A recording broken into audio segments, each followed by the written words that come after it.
ಎಲ್ಲ ಗೊತ್ತಿದೆ ಏನಾಗಿದೆ ಅಂತ. ನಿಮಗೆ ಸಮಸ್ಯೆ ಬಗ್ಗೆ ಮನವಿ ಮಾಡ್ತೇನೆ. 120 ಕೋಟಿ ಪ್ರಶ್ನೆಗೆ ಸದನದ ಸಮಯ ವ್ಯರ್ಥ ಅಧ್ಯಕ್ಷರೇ. ಆಯ್ತು, ಈಗ ಲಿಖಿತ ಮೂಲಕ ಉತ್ತರ ಲಿಖಿತ ಮೂಲಕ ಉತ್ತರ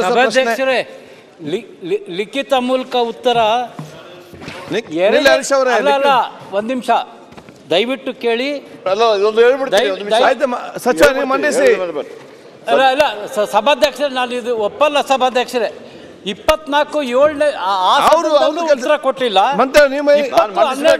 ಮಂಡಿಸಿ ಆಗ್ಲೇಪ್ಪ, ಇದು ನೀವು ಮಂಡಿಸಿ. ಬೆಳಗಾವಿ ಮದುವೆ ಉತ್ತರ ಕೊಟ್ಟಿಲ್ಲ ಅಂತಂದ್ರೆ ಇದು ನ್ಯಾಯನ ಸಭಾಧ್ಯಕ್ಷರೇ? ದಿನಾಂಕ 14/3/2025 8ನೇ ಪಟ್ಟಿಯಿಂದ ಸದನದಲ್ಲಿ ಲಿಖಿತ ಮೂಲಕ ಉತ್ತರಿಸುವ 230 ಪ್ರಶ್ನೆಗಳ ಪೈಕಿ 90 ಪ್ರಶ್ನೆಗಳ ಉತ್ತರವನ್ನು ಸದನದಲ್ಲಿ ಮಂಡಿಸುತ್ತಿದ್ದೇನೆ.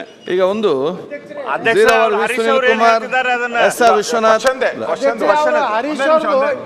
ಕೆಲವೊಂದು ಪ್ರಶ್ನೆಗಳಿಗೆ ಉತ್ತರನೇ ಬರ್ತಾ ಇಲ್ಲ. ಅಲ್ಲ ಒಂದೇ ನಿಮಿಷ, ಅವರು 3 ಅಧಿವೇಶನದಲ್ಲಿ ಒಂದು ಒಬ್ಬರು ಮಾತಾಡಿ.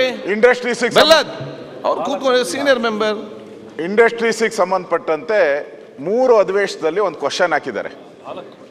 4 ಅಧಿವೇಶನ 3 ಅಧಿವೇಶನದಲ್ಲಿ ಹಾಕಿದ್ದಾರೆ. ಅದು ಸ್ಟಾರ್ ಆಗಿಲ್ಲ ಅಂದ್ರೆ ಅವರ ದುರಾದೃಷ್ಟ, ಬಿಟ್ಬಿಡಿ, ಅದು ನಾವು ಅದನ್ನ ಪ್ರಶ್ನೆ ಮಾಡಕ್ ಹೋಗಲ್ಲ. ಆದ್ರೆ ಲಿಖಿತವಾಗಿ ಬರ್ಬೇಕಲ್ಲ ಅದು.